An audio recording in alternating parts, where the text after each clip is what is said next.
Hello students. हम BSc part first की physical chemistry की थर्ड यूनिट में आज कोलॉइडल स्टेट स्टार्ट करने जा रहे हैं। सॉलिड स्टेट हमारा कंप्लीट हो चुका है। आज से हम कोलॉइडल स्टेट की स्टडी करेंगे। कोलॉइडल स्टेट क्या होती है, इसको जानने से पहले हम कुछ और टर्म्स हैं जैसे कि क्रिस्टलॉइड्स, कोलॉइड्स, ये सब क्या है इसको डिस्कस करते हुए चलते हैं। एक साइंटिस्ट थे थॉमस ग्रैम। उन्होंने काफ़ी स्टडी की और उन्होंने ये निष्कर्ष निकाला कि जो भी सॉल्युबल मटेरियल होते हैं उनको उन्होंने दो कैटेगरी में डिवाइड किया, क्रिस्टलॉइड्स एंड कॉलॉइड्स। जो पदार्थ सॉल्युबल हो जाते हैं उनको उन्होंने क्रिस्टलॉइड नाम दिया, क्योंकि इस प्रकार के जो अधिकांश मैटर है वो इजीली क्रिस्टलीय अवस्था में प्राप्त किए जा सकते हैं, और जो दूसरे प्रकार के मैटर है उनको उन्होंने अक्रिस्टलीय या जिलेटिनस नेचर के कारण कहा कॉलॉइड। ठीक है, अब पदार्थ की कॉलॉइडी अवस्था होती क्या है, इसको समझने के लिए हम आगे बढ़ते हैं। कॉलॉइड पदार्थ की एक अवस्था है, क्योंकि सभी पदार्थों को डिफरेंट मेथड का यूज करके कोलॉइड अवस्था में प्राप्त किया जा सकता है, चाहे वो इनिशियली क्रिस्टलीय अवस्था में हो या ना हो। जैसे कि सोडियम क्लोराइड है, ग्राम के हिसाब से ये एक क्रिस्टलॉइड है, लेकिन जब इसे बेंजीन में सॉल्युबल किया जाता है तो ये कोलॉइडल स्टेट में इसे प्राप्त किया जा सकता है। इसी प्रकार से साबुन, जो कि जल में एक कॉलॉइड की भांति व्यवहार करता है, और एल्कोहल में ये क्रिस्टलॉइड की तरह व्यवहार करता है। तो कोलॉइडल स्टेट भी क्या है, एक मैटर की एक स्टेट है। जिस प्रकार से सॉलिड, लिक्विड और गैस ये तीन स्टेट होती है, उसी प्रकार से कोलॉइडल भी एक मैटर की स्टेट होती है। एज ए डेफिनेशन अगर हम देखें तो कोलाइडी विलयन वह समांगी स्थायी निलंबन है जिसमें परिक्षिप्त प्रावस्था के कणों का आकार परमाणुओं और स्थूल दृश्य कणों के मध्य का होता है। मतलब कि कोलॉइडी सॉल्यूशन वह होमोजीनस सस्पेंशन होता है और एक स्टेबल होमोजीनस सस्पेंशन होता है जिसमें डिस्पर्स जो फेज होती है उसके पार्टिकल्स की साइज एटम्स और लाइट साइज के पार्टिकल्स के बीच की होती है। अब इस डेफिनेशन को समझने से पहले हमें परीक्षित प्रावस्था क्या होती है, दैट मीन्स जो डिस्पर्जन फेज होती है, डिस्पर्स फेज होती है, डिस्पर्जन मीडियम क्या होता है, ये समझना जरूरी है। जब हम अल्ट्रा माइक्रोस्कोप से एक होमोजीनस हेट्रोजीनस सिस्टम को देखते हैं, कोलॉइडल सॉल्यूशन को, तो उसमें दो फेज हमें दिखती है। एक होती है डिस्पर्स्ड फेज, जिसे कि हम सॉल्यूट भी कह सकते हैं, सॉल्यूट पार्टिकल को हम कहेंगे डिस्पर्स्ड फेज, और दूसरी जो फेज होती है उसको हम बोलते हैं dispersion phase, that means solvent. किसी भी सॉल्यूशन में दो फेज होती है, सॉल्यूट एंड सॉल्वेंट। जिसे सॉल्युबल किया जाए उसे तो कहेंगे सॉल्यूट या डिस्पर्स्ड फेज, और जिसमें वह विलय हो जाता है उसे हम बोलेंगे डिस्पर्स्ड फेज, डिस्पर्जन मीडियम। ठीक है, इस प्रकार से जो डिस्पर्जन फेज है उसके पार्टिकल की साइज एटम्स और हैवी पार्टिकल्स के बीच की होती है। ठीक है, यहाँ पर आपको एक टेबल दी हुई है जिसमें ट्रू सॉल्यूशन, कोलॉइडल सॉल्यूशन और सस्पेंशन को उनकी प्रॉपर्टीज़ के आधार पर वर्गीकृत किया गया है। ट्रू सॉल्यूशन वास्तविक विलयन, कोलॉइडल सॉल्यूशन कोलाइडी विलयन और सस्पेंशन मतलब निलंबन। जो पार्टिकल की साइज होती है इन सॉल्यूशंस की वो होती है ट्रू सॉल्यूशन की लेसर देन 1 मिली माइक्रोन, और जो कोलाइडी सॉल्यूशन है उसकी होती है 1 मिली माइक्रोन से 200 मिली माइक्रोन के बीच में, जबकि सस्पेंशन के जो पार्टिकल्स हैं उनकी size greater than 200 milli micron होती है।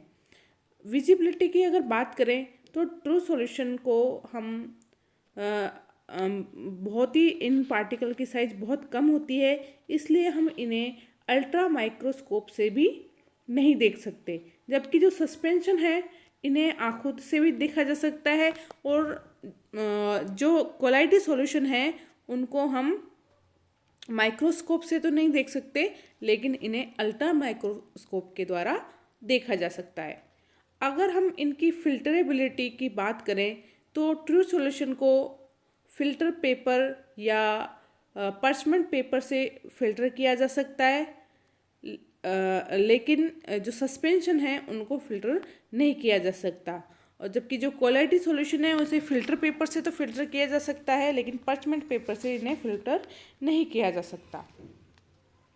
डिफ्यूजन की बात करें तो जो ट्रू सॉल्यूशन है इजीली डिफ्यूज हो जाते हैं, जबकि जो सस्पेंशन है उनका डिफ्यूजन नहीं होता। और जो कोलाइडल सॉल्यूशन है वो दोनों की बीच की फेज है, और इसलिए इनका धीरे धीरे डिफ्यूजन हो सकता है। यहाँ पर 3 स्पेशल प्रॉपर्टीज़ हैं जो कि सिर्फ कोलाइडल सॉल्यूशन में पाई जाती है। वो है Tyndall effect, Brownian motion and electrophoresis. ये सिर्फ कोलाइडल सॉल्यूशन में ही देखने को मिलती है। और लास्ट प्रॉपर्टी है एडजॉर्बेबिलिटी, जो कि सबसे ज़्यादा पाई जाती है कोलाइडल सॉल्यूशंस में ही। अब हम बात करते हैं कोलाइडों का वर्गीकरण। कोलाइडों के क्लासिफिकेशन की अगर हम बात करें तो उनको कई प्रकार से क्लासिफाई किया जा सकता है, लेकिन सबसे पहले उनको उनकी फिजिकल स्टेट के आधार पर अगर क्लासिफाई करें तो हमें पता है किसी भी मैटर की 3 फेजेस होती हैं, सॉलिड, लिक्विड और गैस। तो जो डिस्पर्स फेज है और डिस्पर्स मीडियम है, दोनों की ही 3-3 प्रकार की फेजेस होगी।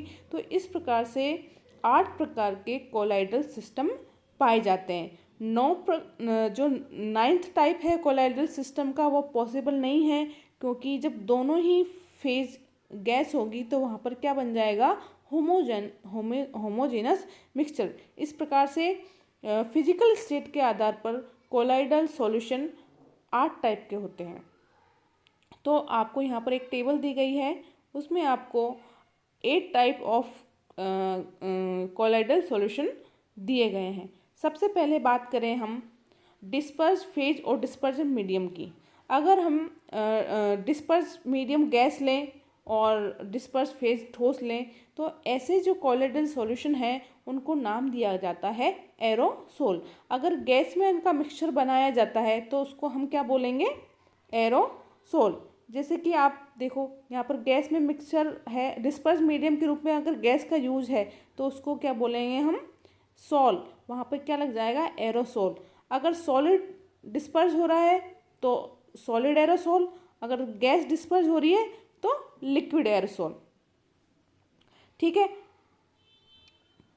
और इसका जो एग्जाम्पल है वो है धुआं, धूल और क्लाउड डस्ट। ठीक है। सेकंड कोलाइडल सॉल्यूशन की बात करें तो उसमें डिस्पर्स फेज के रूप में हम सॉलिड ले रहे हैं और डिस्पर्स मीडियम के रूप में हम ले रहे हैं यहाँ पर लिक्विड। जब लिक्विड डिस्पर्स मीडियम के रूप में यूज होता है तो उसको हम बोलते हैं सॉल। क्या बोलते हैं, सॉल। और इसके एग्जाम्पल है arsenic sulphide sol, gold sol, gelatin, starch आदि। सेकंड जो कोलाइडल सॉल्यूशन है वो है ठोस में ठोस, तो उसको हम बोलेंगे सॉलिड सॉल। इसका एग्जाम्पल है रूबी कांच, कांच में सोने का मिश्रण और जितने भी पॉलीमर्स हैं वो भी इसका एग्जाम्पल है। फोर्थ टाइप है गैस में द्रव। जब गैस डिस्पर्जन मीडियम के रूप में यूज की जाती है तो हमने आपको बताया था एरोसोल बोलते हैं, और यहाँ पे द्रव का, लिक्विड का यूज किया जा रहा है तो उसको बोलेंगे हम लिक्विड एरोसोल। और इसका एग्जाम्पल है फोग, मिस्ट, जो कोहरा होता है वो किसका एग्जाम्पल है, गैस में द्रव का कोलाइडल सॉल्यूशन। नेक्स्ट है द्रव में द्रव। लिक्विड ही मीडियम है और लिक्विड ही उसमें डिस्पर्स है, तो ऐसे कोलोइडल सॉल्यूशन को हम बोलते हैं इमल्सन, जैसे कि दूध और इमल्सिफाइड ऑयल। ठीक है, अब हम आगे बात करते हैं ठोस मीडियम में लिक्विड डिस्पर्स हो, तो ऐसे जो कोलोइड है उनको हम बोलते हैं सॉलिड इमल्सन या जेल। इसमें क्या होता है, जो जैसे कि मक्खन, दूध या पत्थर, जेली, ये सब किसके एग्जाम्पल है, जेल के। ठीक है, आगे बढ़ते हैं। द्रव में गैस, द्रव मीडियम है और गैस उसमें डिस्पर्स है, तो वो उसे हम बोलेंगे झाग। फोम जो होता है वो इसका एग्जाम्पल है, फोम। ठीक है, साबुन की झाग, अंडे की सफ़ेदी, शेविंग क्रीम, ये सब किसके एग्जाम्पल है, द्रव मीडियम में गैस के। लास्ट है ठोस में गैस, उसको हम बोलेंगे solid foam. Pumice stone, rubber, bread आदि ये सब एग्जाम्पल हैं ठोस मीडियम में गैस के डिस्पर्स होने के। जैसा कि हमने टेबल में देखा, तो उससे क्या कंक्लूजन निकल रहा है कि जब डिस्पर्जन मीडियम अगर गैस होगी तो उस कोलाइडल सिस्टम को हम क्या बोलेंगे, एरोसोल। ठीक है, लेकिन अगर डिस्पर्ज फेज सॉलिड है और डिस्पर्जन मीडियम अगर लिक्विड है तो उसको हम बोलेंगे सॉल। ठीक है, अगर डिस्पर्ज मीडियम गैस है तो एरोसोल और लिक्विड है तो उसको सॉल। सॉल में जब द्रव माध्यम जल होता है, जब हम वाटर लेते हैं तो उसको बोलते हैं हाइड्रोसोल या एक्वासोल। लेकिन अगर हम बेंजीन, अल्कोहल या अदर ऑर्गेनिक लिक्विड लेंगे तो उसको रेस्पेक्टिव फॉर्म में हम बोल देंगे बेंजिल लिया तो बेंजोसोल, अल्कोहल लिया तो अल्कोसोल, और ऑर्गेनिक लिक्विड लिया है हमने तो उसे बोलेंगे ऑर्गेनोसोल। ठीक है, सेकंड जो क्लासिफिकेशन है वो डिस्पर्शन मीडियम और डिस्पर्स फेज के बीच में अट्रैक्शन और रिपल्शन पर बेस्ड है। अगर इस आधार पर दो कैटेगरी में डिवाइड किया है, lyophobic colloids and lyophilic. Phobic means hate and philic means loving. ठीक है, लायो का मतलब होता है सॉल्वेंट और फोबिक का मतलब होता है घृणा करना। अगर कोलॉइड ऐसे कोलॉइड जिनमें डिस्पर्स फेज और डिस्पर्जन मीडियम के बीच में आकर्षण की जगह अगर प्रतिकर्षण होगा, रिपल्शन होगा, घृणा होगी, तो उसको हम बोलेंगे लायोफोबिक कोलॉइड्स। अगर इसका उल्टा होगा, डिस्पर्स फेज और डिस्पर्जन मीडियम के बीच में अट्रैक्शन होगा, स्नेह होगा, तो उसे हम बोलेंगे लायोफिलिक कोलॉइड्स। ठीक है, यदि डिस्पर्जन मीडियम वाटर होगा तो ऐसे कोलॉइडों को हम बोलेंगे रेस्पेक्टिवली हाइड्रोफोबिक एंड हाइड्रोफिलिक। जब हम सॉल्वेंट के रूप में अगर वाटर लेंगे तो ऑब्वियसली क्या बोलेंगे, हाइड्रोफोबिक एंड हाइड्रोफिलिक कोलॉइड्स। ठीक है, इन दोनों प्रकार के कोलॉइडों को अदर नाम से भी जाना जाता है, जैसे जो द्रव विरोधी कोलॉइड है, दैट मीन्स लायोफोबिक कोलॉइड्स है, उनको dispersion colloids, suspensoid, solvent hating colloid या इरिवर्सिबल कोलॉइड्स और सोल के नाम से भी जाना जाता है। और इनमें सबसे जो वेल नोन नाम है इन कोलॉइड्स का वो है सोल, और इनके एग्जाम्पल हैं gold sol, ferric hydroxide sol, silicic acid sol. ठीक है, इसी प्रकार से जो लायोफिलिक कोलॉइड्स हैं उनको molecular colloid, intrinsic colloid, emulsoid, solvent loving colloid, reversible colloid और जेल के नाम से भी जाना जाता है।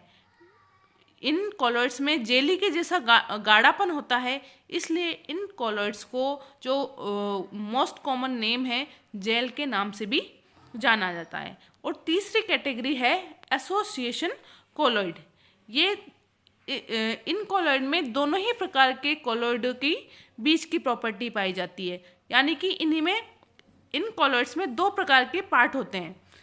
एक ही अणु के अंदर लायोफिलिक पार्ट भी होता है और लायोफोबिक पार्ट भी होता है, जिसका एक एग्जाम्पल है साबुन। जैसे कि सोडियम लोरेट है, उसमें जो हाइड्रोकार्बन पार्ट है, कार्बन चेन वाला जो पार्ट है, वो तो जल के प्रति कोई आकर्षण नहीं रखता, इसलिए इसको बोलते हैं लायोफोबिक। जबकि जो CONA जो साल्ट वाला पार्ट है वो जल के प्रति आकर्षण रखता है, इसलिए इसको बोलते हैं लायोफिलिक। तो इस प्रकार से वो कोलोइड्स जिनमें लायोफोबिक एंड लायोफिलिक दोनों पार्ट प्रेजेंट होते हैं उनको बोलते हैं हम एसोसिएशन कोलोइड। इसको हम आगे डिटेल में मिसेल फॉर्मेशन, मिसेलाइजेशन में भी पढ़ेंगे।